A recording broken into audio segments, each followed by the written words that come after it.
पिंजरे में बंद तोता बोलने लगा है और जब उसने मुंह खोला तो पूरे संस्थान में हड़कंप मच गया। जी हाँ, बात कर रहे हैं केंद्रीय जांच एजेंसी सीबीआई की और मैं हूं विद्याशंकर तिवारी, इंडिया न्यूज़ के डिजिटल चैनल इन खबर के लिए। सीबीआई में इन दिनों डायरेक्टर और स्पेशल डायरेक्टर में घमासान मचा हुआ है और ये मीडिया की सुर्खियां बन रहा है। जानते हैं कारण क्या है?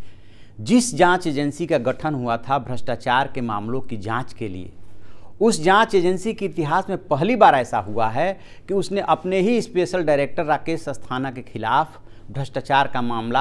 भ्रष्टाचार के एक मामले में मुकदमा दर्ज कर लिया और उन पर आरोप है कि उन्होंने 2 करोड़ रुपया एक सतीश साना नाम के व्यक्ति से रिश्वत ली और इसका खुलासा हुआ एक व्यक्ति मनोज कुमार की गिरफ्तारी के बाद। और मामला ओरिजिनल जुड़ा हुआ है मीट कारोबारी मोइन कुरैशी से। ये वही कुरैशी है जिनको लेकर के सीबीआई के 2 एक्स डायरेक्टर सवालों के घेरे में आ चुके हैं।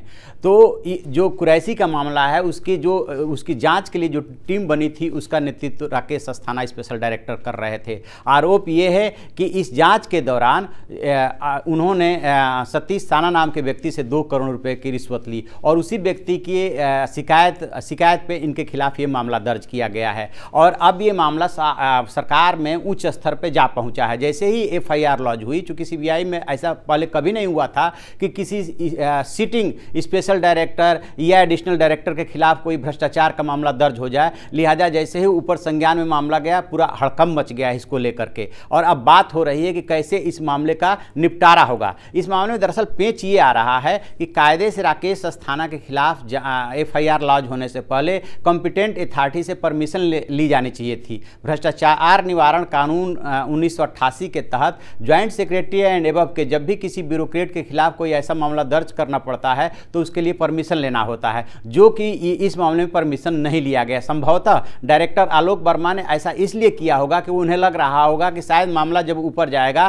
तो इनके खिलाफ मामला दर्ज करने की इजाज़त नहीं मिलेगी। और इसकी शुरुआत वहां से होती है जब राकेश अस्थाना, स्पेशल डायरेक्टर राकेश अस्थाना ने अपने ही डायरेक्टर के खिलाफ 24 अगस्त पिछले 2 महीना लगभग पहले एक शिकायती पत्र लिख डाला कैबिनेट सेक्रेटरी को और उन पर भ्रष्टाचार के लगभग 10 आरोप लगाए थे कि आलोक वर्मा के ऊपर ये भ्रष्टाचार के मामले हैं। माना जा रहा है कि उसी जो उन्होंने पत्र लिखा था उसी की प्रतिक्रिया में ये एक्शन हुआ। लेकिन इस एक्शन का जो भी एफआईआर हुआ है उसका बाकायदे आधार है। उनकी शिकायत आई है मनोज कुमार की। जैसे मोइन कुरैशी मामले में मनोज कुमार नामक व्यक्ति की गिरफ्तारी हुई, उस गिरफ्तारी में उसके फ़ोन से जो व्हाट्सएप मैसेज मिले हैं और जो कॉल डिटेल निकाली गई उससे कहीं ना कहीं आरोप जो है कोरोबोरेट हो रहा है कि राकेश अस्थाना के ऊपर जो 2 करोड़ रुपये लेने की बात हुई है सतीश साना से, वो यूं ही नहीं है, वो हवा में नहीं है, उसके आधार हैं। लेकिन अब जबकि मामला दर्ज हो गई है, एफआईआर लॉन्च हो गई है, तो ये सवाल उठ रहे हैं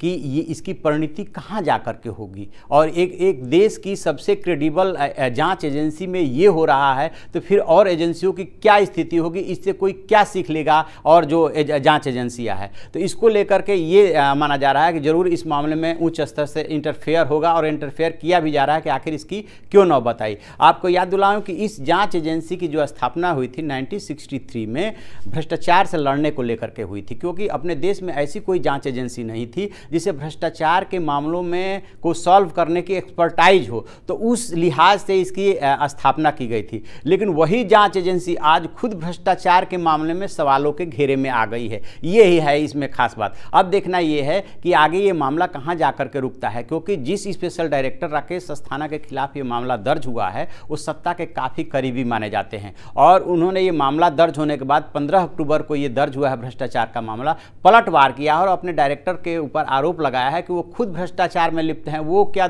हमारे खिलाफ जो है एफआईआर लॉन्च कराएंगे या हमारे ऊपर आरोप लगाएंगे। इसके अलावा भी उन्होंने ईडी और 1-2 और अधिकारियों को सवालों के घेरे में लिया है। लेकिन सीबीआई जो है अपने डायरेक्टर आलोक वर्मा के बचाव में उतर आई है। अब देखने वाली बात यह है कि आगे सरकार इस मामले में क्या डिसीजन लेती है। ऐसी खबरों के लिए आप देखते रहिए हमारा डिजिटल चैनल इन खबर और उसे सब्सक्राइब कीजिए।